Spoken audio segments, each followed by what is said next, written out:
Assalamualaikum warahmatullahi wabarakatuh. Okey, jumpa lagi bersama kami di channel Muda Belia. Pada kesempatan kali ini, kami akan membahas tentang pondok pesantren yang banyak melahirkan kader-kader ulama di Aceh. Namun saya ingin mengingatkan bahawa video ini tidak bermaksud ingin membandingkan ulama ataupun membandingkan daerah-daerah yang ada di Aceh. Kami hanya bermaksud ingin mengupload ataupun memberi wawasan ataupun pengetahuan kepada masyarakat semua. Baiklah, sebelum kita memasuki ke nomor yang pertama, saya ingin ingatkan kembali agar kalian mengklik tombol subscribe di bawah ini, karena subscribe itu gratis. Dan dengan kalian mensubscribe ke channel ini, kalian telah mensupport channel ini dalam mengupload video-video yang berhubungan tentang seputar Aceh.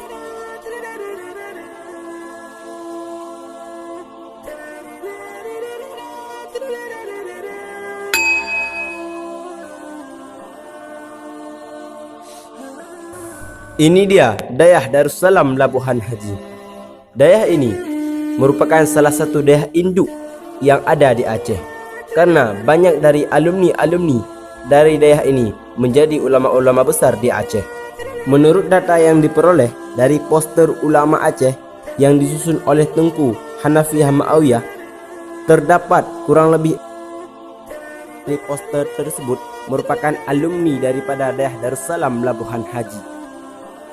Diperoleh dari data yang sama, terdapat 47 cabang dari dayah Darussalam Labuhan Haji, dan ada 2 cabang dayah Darussalam yang merupakan cabang tertua di antara yang lainnya.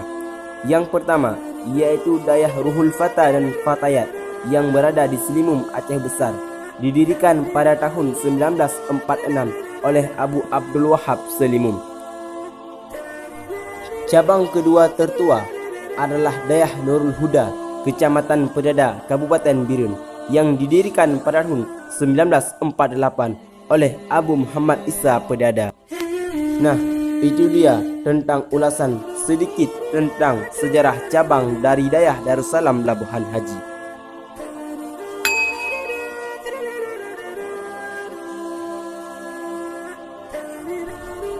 Ini dia dayah Mudi Mesra Samalanga. Dayah ini mengalami puncak kemajuan pada masa kepimpinan Tunku Haji Abdul Aziz Samalanga, atau yang lebih dikenal dengan Abon Aziz Samalanga. Jika dilihat dari riwayat pendidikan Abon Aziz Samalanga, beliau juga merupakan seorang alumni daripada dayah Darussalam Labuhan Haji. Menurut informasi yang diperoleh, ada sekitar merupakan alumni daripada dayah Mudi Mesra Samalanga. Di antaranya Abu Panton, Abu Lamkawi, Walid Nur Samalanga, Abu Daud Luk Nibo, Abu Usman Kutakrung, Ayah Pedada, Ayah Mincotrung, dan Abu Budi yang menjadi selaku pimpinan dayah Mudi hingga sekarang ini. Dan masih banyak ulama lainnya yang tak mungkin disebutkan satu persatu.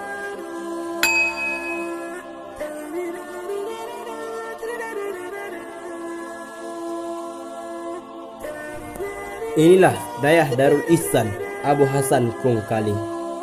Dayah ini merupakan salah satu dayah induk yang ada di Aceh, dikarenakan banyak alumni-alumni sama seperti dayah Darussalam, yaitu banyak yang menjadi seorang ulama. Dayah ini didirikan pada tahun 1910. Jadi tidak heran dayah ini menjadi salah satu dayah tertua di Aceh. Kebanyakan ulama terdahulu setelah mereka menimba ilmu di dayah Darul Ihsan, kemudian mereka melanjutkan ke dayah Darussalam Labuhan Haji. Jadi tidak heran ulama-ulama terdahulu alumni daripada dayah Darul Ihsan dan dayah Labuhan Haji Darussalam. Tak sedikit pula alumni-alumni dari dayah Darul Ihsan ini yang menjadi ulama-ulama besar, seperti Abu M. Ali Lampisang, Syekh Mahmud, Abu Ya Mudawali Al-Khalidi, Tengku Haji Arifin Bayu Aceh Utara, dan Tengku Tempuk Tengah Dok Sumawe, dan masih banyak lainnya alumni-alumni Darul Ihsan yang menjadi ulama besar pada masa itu. Nah, itu dia sedikit cuplikan sejarah tentang Dayah Darul Ihsan Abu Hasan Krungkali.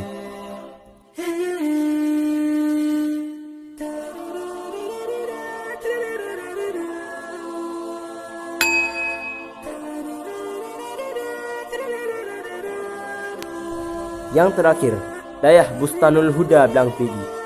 Dayah ini juga menjadi salah satu induk dayah di Aceh, yaitu berdiri pada tahun 1918 yang didirikan oleh Syekh Mahmud.